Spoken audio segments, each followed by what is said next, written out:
നന്മയുടെ പ്രകാശം പരത്തുന്ന പൊൻകിരണങ്ങളാണ് നിങ്ങളിൽ നിന്നും പ്രവഹിച്ചുകൊണ്ടിരിക്കുന്ന ഓരോ കാര്യങ്ങളെങ്കിൽ ഒരിക്കലും വിമർശകർക്ക് നിങ്ങളിൽ യാതൊരു സ്ഥാനവും ഉണ്ടാകില്ല. എന്നുവെച്ച് താൻ ഒരിക്കലും വിമർശനങ്ങൾക്ക് അധീതനാണെന്ന ചിന്താഗതിയും നല്ലതല്ല.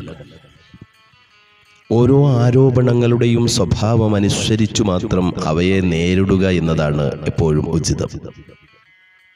എതിർപ്പുകളും വിമർശനങ്ങളും വകവയ്ക്കാതെ തളരാതെ മുന്നേറാൻ കഴിഞ്ഞാൽ നമ്മെ കാത്തിരിക്കുന്നത് മികച്ചതായ ഒരു വിജയം തന്നെയായിരിക്കും. ഇന്നലെ നിങ്ങളെ വേദനിപ്പിച്ചവരെ തീർച്ചയായും മറക്കുക തന്നെ വേണം. എന്നാൽ എന്നെന്നുമല്ല ഇപ്പോഴും നിങ്ങളെ താങ്ങി നിർത്തുന്ന സ്നേഹിക്കുന്നവരെ ഒരിക്കലും മറക്കരുത്. നിങ്ങളെ കരയിപ്പിച്ച ഇന്നലെകളെ തീർച്ചയായിട്ടും മറക്കണം. പകരം സന്തോഷം തരുന്ന ഇന്നിൽ സന്തോഷകരമായി ജീവിക്കണം.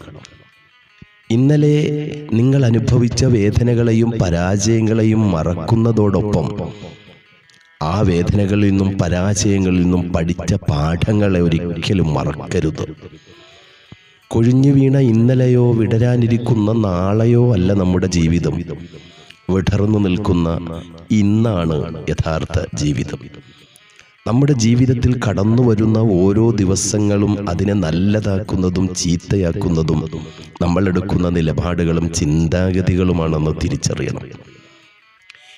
ഏതു പ്രതിസന്ധികളിലും നല്ല തീരുമാനങ്ങൾ എടുക്കുവാൻ കഴിഞ്ഞാൽ ജീവിതത്തിലെ ഓരോ നിമിഷങ്ങളും സന്തോഷവും സമാധാനവും നിറച്ച് മനോഹരമാക്കി തീർക്കാൻ സാധിക്കും.